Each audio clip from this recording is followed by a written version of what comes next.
Assalamualaikum warahmatullahi wabarakatuh. Salam sehat dan salam sejahtera untuk kita semua.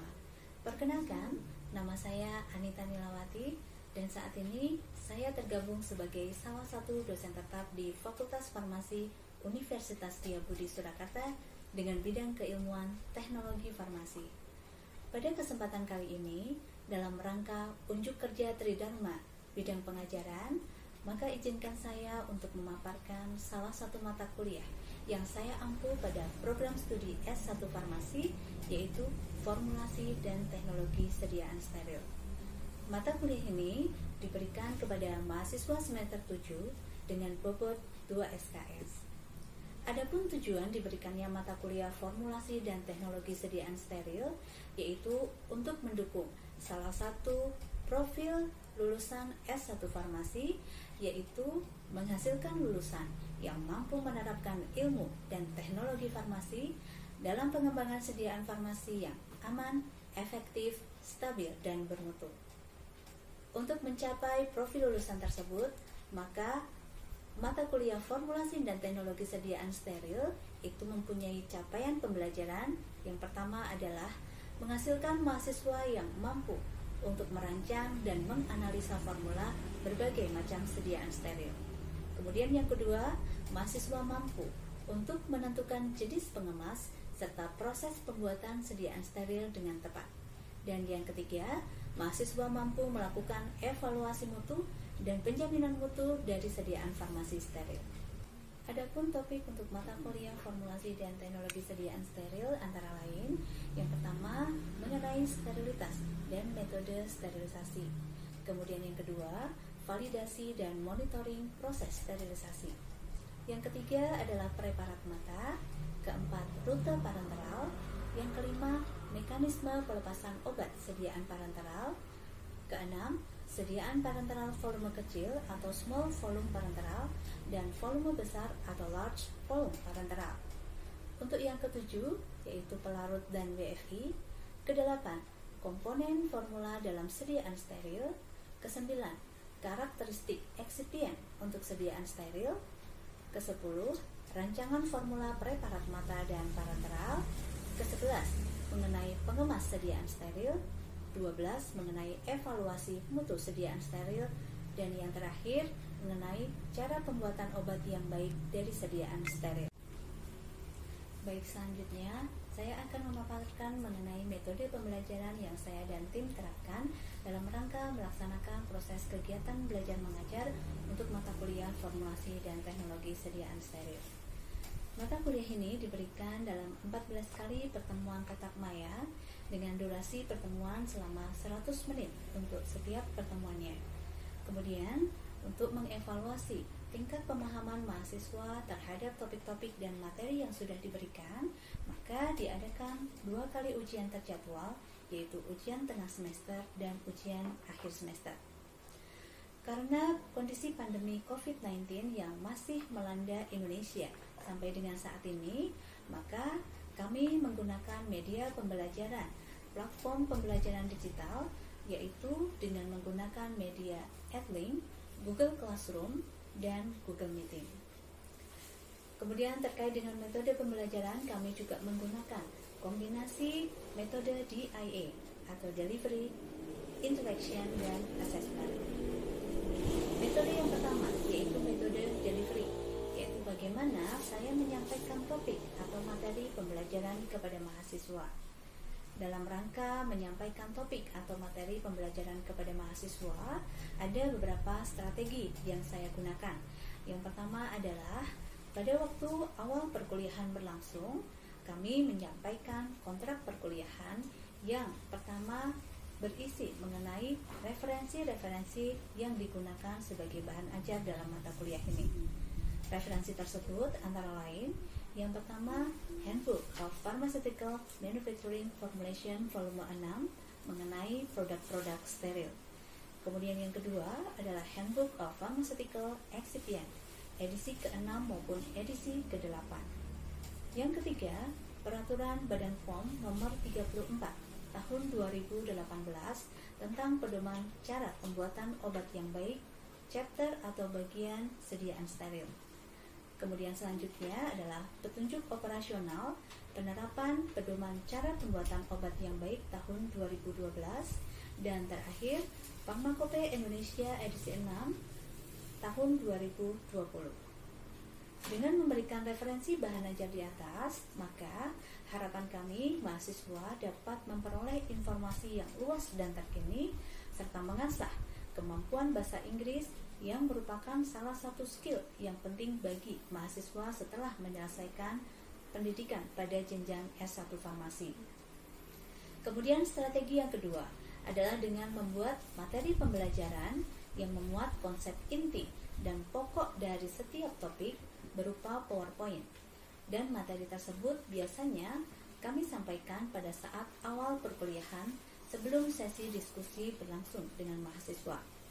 Dan yang ketiga, saya membuat video berupa penjelasan yang diunggah ke platform YouTube untuk memudahkan mahasiswa menyimak kembali penjelasan yang sudah diberikan dan sebagai alternatif solusi untuk mahasiswa yang mengalami kendala atau jaringan pada saat perkuliahan berlangsung. Selanjutnya, yang kedua adalah interaction, yaitu bagaimana saya membangun interaksi dengan mahasiswa di kelas saya. Strategi yang saya terapkan untuk membangun interaksi dengan mahasiswa di kelas antara lain, yang pertama, saya akan memberikan pertanyaan atau meminta pendapat kepada mahasiswa selama sesi perkuliahan berlangsung. Hal ini bertujuan untuk mengasah mahasiswa agar dapat berpikir secara kritis dan juga memiliki keberanian untuk mengemukakan pendapat.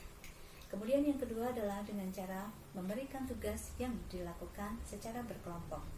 Tujuannya adalah untuk mengasah kemampuan mahasiswa dalam berdiskusi dan bekerja sama dalam menyelesaikan suatu kasus atau permasalahan.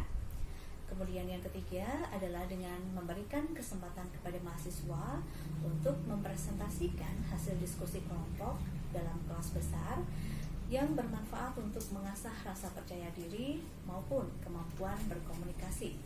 Dan yang terakhir, saya akan memberikan contoh kasus real sesuai dengan isu-isu terkini maupun sesuai dengan yang dialami dalam kehidupan sehari-hari berkaitan dengan suatu topik pembelajaran yang tujuannya nanti adalah untuk menarik minat mahasiswa dalam memberikan pendapat.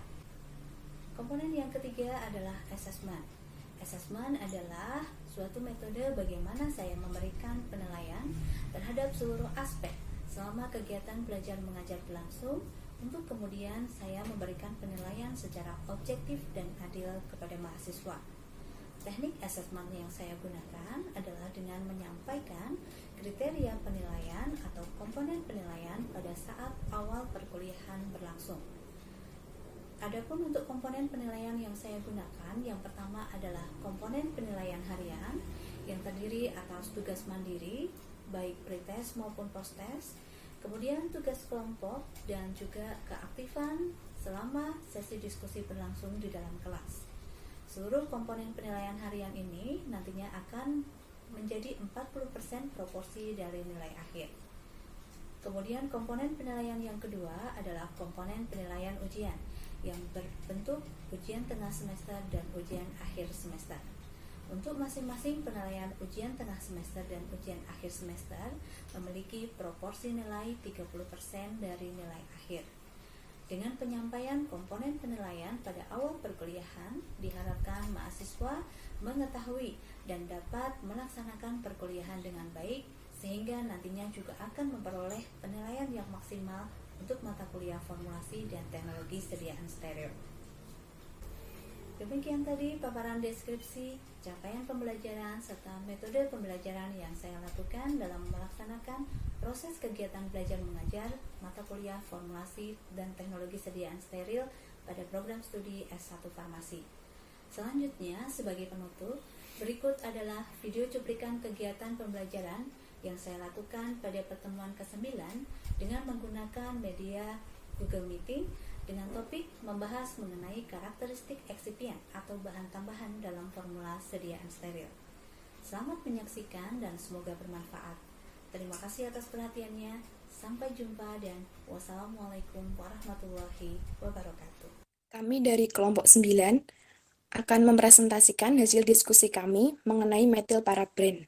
Sebelumnya, perkenalkan, kami dari kelompok 9 yang beranggotakan Mutia Sande, Lydia Amanda, Soraya Anis, Diah Ayu, Leo Legowo, dan Umi Mardia. Selanjutnya akan dibacakan oleh rekan saya.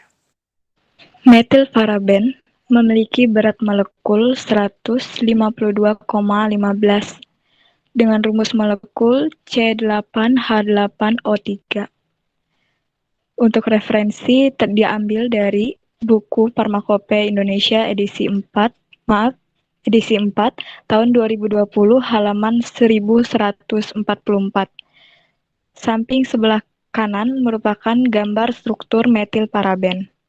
Untuk deskripsi, yakni kelarutan, metilparaben sukar larut dalam air, dalam benzen, dan dalam karbon tetraklorida.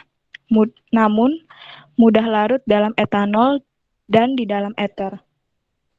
Untuk jarak lebur, berkisar antara 125 derajat Celcius sampai 128 derajat Celcius. Pertama, aplikasi dalam formulasi farmasi atau teknologi. Metilparaben banyak digunakan sebagai pengawet antimikroba dalam kosmetika, produk pangan, dan formulasi farmasi. Dapat digunakan juga baik sendiri ataupun dalam kombinasi dengan lainnya paraben, atau dengan agen antimikroba lainnya. Dalam kosmetik, metilparaben berfungsi sebagai pengawet antimikroba yang paling sering digunakan. Adapun kegunaan metilparaben dalam sediaan intravena injection, konsentrasinya berkisar antara 0,065 sampai 0,25%. Solusi inhalation berkisar antara 0,025 sampai 0,07%. Intradermal injection berkisar antara 0,10%. Nasal solution 0,033%. Ophthalmic preparation berkisar antara 0,015 sampai 0,2%. Oral solution dan suspensi berkisar antara 0,015 sampai 0,2%. Untuk rectal preparation 0,1 sampai 0,18%. Topical preparation 0,02 sampai 0,3%. Dan vaginal preparation sekitar 0,1 sampai 0,18%. Untuk deskripsinya, metilparaben yakni berbentuk kristal tidak berwarna atau kristal putih bubuk, tidak berbau atau hampir tidak berbau dan memiliki sedikit rasa terbakar. Selanjutnya yaitu properti khas metilparaben. Metilparaben aktivitas antimikroba pada pH 4-8. Kemanjuran pengawet menurun dengan meningkatnya pH karena pembentukan fenolat anion. Paraben lebih aktif melawan ragi dan jamur daripada terhadap bakteri. Mereka juga lebih aktif melawan bakteri gram positif daripada melawan bakteri gram negatif. Metilparaben adalah paraben yang paling tidak aktif. Aktivitas antimikroba meningkat dengan meningkatnya panjang rantai alkil bagian. Aktivitas dapat ditingkatkan dengan menggunakan kombinasi dari paraben sebagai efek sinergis terjadi. Oleh karena itu, kombinasi dari metil, etil, propil, dan butilparaben sering digunakan bersama. Aktivitas juga telah dilaporkan ditingkatkan oleh penambahan eksipien lain seperti propilen glikol 2-5%, feniletil alkohol, dan asam edetik. Aktivitas juga dapat ditingkatkan karena efek sinergis dengan menggunakan kombinasi paraben dengan pengawet antimikroba lainnya seperti imudurea. Untuk stabilitas dan kondisi penyimpanan, larutan metilparaben dalam air pada pH 3-6 dapat disterilkan dengan autoklaf pada 120 derajat Celcius selama 20 menit tanpa dekomposisi. Larutan berair pada pH 3-6 stabil atau kurang dari 10% dekomposisi sehingga sekitar 4 tahun pada suhu kamar. Sementara larutan berair pada pH 8 atau lebih dapat mengalami hidrolisis cepat, 10% atau lebih setelah penyimpanan sekitar 60 hari pada suhu kamar. Selanjutnya untuk metode pembuatan, metilparaben dibuat dengan esterifikasi asam p-hidroksibenzoat dengan metanol. Untuk inkompatibilitas, aktivitas antimikroba metilparaben dan paraben lainnya adalah sangat berkurang dengan adanya surfaktan non-ionik, seperti sebagai polisorbat 80 sebagai hasil dari miselisasi. Tidak kompatibel dengan zat lain seperti bentonit, magnesium trisiklat, bedak, tragakan, natrium alginat, minyak esensial, sorbitol, dan atropin. Juga bereaksi dengan berbagai gula dan alkohol gula terkait. Metilparaben berubah warna dengan adanya besi dan tunduk pada hidrolisis oleh basa lemah dan asam kuat. Baik, selanjutnya yaitu tentang keamanan dari metilparaben berdasarkan Handbook of Pharmaceutical Excipients 6th edition halaman 441 sampai 445. Metilparaben meskipun paraben juga telah digunakan sebagai pengawet dalam injeksi dan sediaan mata, sekarang umumnya dianggap tidak cocok untuk jenis formulasi ini karena potensi dapat menyebabkan iritasi paraben. Paraben bersifat non-mutagenik, non-teratogenik, dan non-karsinogenik. Menurut WHO telah menetapkan perkiraan total asupan harian yang dapat diterima untuk metil, etil, dan propilparaben hingga 10 mg per kilogram berat badan. Untuk LD50 doktoral sebesar 3,0 gram per kilogram, LD50 untuk MOS IP sebanyak 0,96 gram per kilogram, LD50 MOS SC sebanyak 1,20 gram per kilogram. Kemudian untuk penanganan tindakan pencegahan, metilparaben dapat mengiritasi kulit, mata, dan selaput lendir dan harus ditangani di lingkungan yang berventilasi baik. Pelindung mata, sarung tangan, dan masker debu atau respirator direkomendasikan. Untuk kesembilan yaitu tentang kelarutan metilparaben dalam berbagai pelarut. Untuk pelarut etanol, kelarutan pada 25 derajat Celcius kecuali dinyatakan lain, yaitu 1 dalam 2, etanol 95%, 1 dalam 3, etanol 95%, 1 dalam 6, eter 1 dalam 10, gliserin 1 dalam 60, minyak mineral praktis tidak larut dalam pelarut kacang tanah sebesar 1 dalam 200, propilen glikol 1 dalam 5, kemudian air untuk pelarut air sendiri 1 dalam 400, 1 dari 50 pada suhu 50 derajat Celcius, 1 dari 30 pada suhu 80 derajat Celcius. Baik, sekian presentasi dari kelompok kami, kurang lebihnya mohon maaf. Apabila ada yang ingin ditanyakan, dipersilakan bisa langsung mengaktifkan mikrofon atau menulis di kolom komentar. Terima kasih. Terima kasih. Sebelumnya kelompok berapa ya nih yang sudah presentasi tadi? Kelompok 9, Ibu. Kelompok 9 ya. Oke, baik. Terima kasih kelompok 9 tadi sudah mempresentasikan. Silahkan teman-teman kita masuk ke sesi diskusi. Apabila ada pertanyaan bisa disampaikan di kolom via chat, sebutkan nama dan NIM-nya, atau bisa langsung open mic untuk menyampaikan pertanyaannya. Silahkan juga sebutkan nama dan NIM-nya. Oke, baik.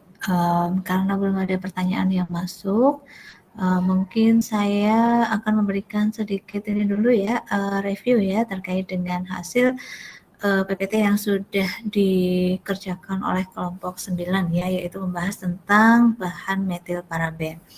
Mungkin bisa ditayangkan pada slide selanjutnya.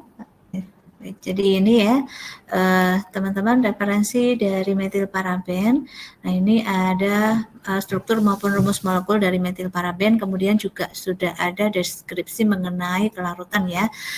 Kelarutan di sini suka larut dalam air, dalam benzen, dan dalam karbon tetraklorida, mudah larut dalam etanol dan dalam eter. Nah, sebelum saya lebih lanjut membahas terkait dengan metilparaben ini, untuk kelompok 9, mungkin bisa dijelaskan kalau dari referensi yang sudah kelompok 9 temukan atau sudah baca ya tadi, paraben ini kalau secara fungsional kita hubungkan dengan rancangan dari formula sediaan steril, biasanya metilparaben ini digunakan fungsinya sebagai apa? Metilparaben di sini berfungsi sebagai pengawet, Bu. Sebagai pengawet ya. Oke. Kalau kita hubungkan ya teman-teman, sediaan steril itu kan sebenarnya kalau kita kemarin sudah belajar ya, mulai dari bahan bakunya itu kan sudah dilakukan sterilisasi, kemudian peralatannya, ruangannya, juga kita ya sebagai orang pembuatnya itu kan sudah berusaha untuk melakukan proses-proses atau tahapan sterilisasi di masing-masing bagian. Kemudian pada waktu proses juga kita buat secara dengan proses yang sesuai dengan kaidah pembuatan steril, dan setelah selesai kita juga melakukan, apabila memang bisa untuk dilakukan sterilisasi akhir, itu kan kita melakukan sterilisasi akhir dengan autoclave ya. Nah, sehingga produk yang boleh dijual ke pasaran atau yang dianggap sudah memenuhi mutu itu untuk sediaan steril jika memang dia sudah terkategori sebagai steril ya, bebas dari pirogen, bebas dari mikroba, baik itu dalam keadaan spora maupun vegetatif, kemudian baik itu dalam untuk bakteri atau mikroba yang patogen maupun non patogen. Selanjutnya bisa ditayangkan, next slide. Oke, jadi ini tabel penggunaan metilparaben beserta dengan konsentrasi yang disarankan ya. Jadi di situ untuk optalmik misalnya, artinya untuk sediaan mata ya, dia berkisar 0,015 sampai 0,2%. Kemudian untuk IM itu intramuskuler, IV itu intravena, SC itu subkutan injection. Jadi injeksi itu teman-teman juga sudah belajar ya mengenai rute penggunaannya. Ada yang intramuskular, ada yang intravena, ada yang subkutan, dan ada juga yang lainnya ya. Nah, ini konsentrasinya berkisar 0,65 sampai dengan 0,25%. Kemudian untuk intradermal injection ya itu pada konsentrasi 0,10%, teman-teman. Kemudian di sini juga ada deskripsi ya. Kristal tidak berwarna atau kristal putih bubuk, tidak berbau atau hampir tidak berbau dan memiliki sedikit rasa terbakar. Paling tidak deskriptif ini silakan teman-teman perhatikan terlebih dahulu gitu sebelum menggunakan suatu bahan. Gitu. Kemudian selanjutnya atau sifat ya, sifat khas dari metilparaben. Nah ini yang perlu diperhatikan teman-teman. Coba teman-teman baca pada kalimat yang pertama. Metilparaben mempunyai aktivitas antimikroba pada pH 4-8. Artinya apa?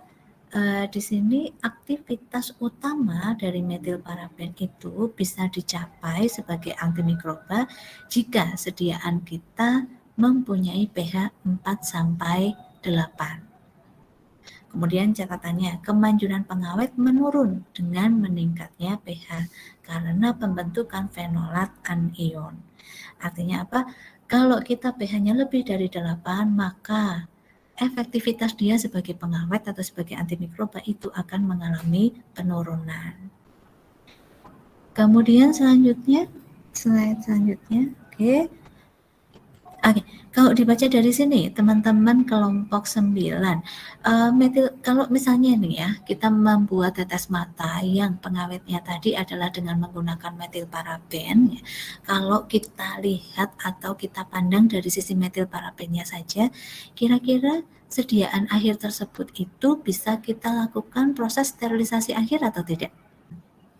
Bisa disterilisasi dengan autoclave. Kalau kita sterilisasi akhir, biasanya metodenya apa, teman-teman?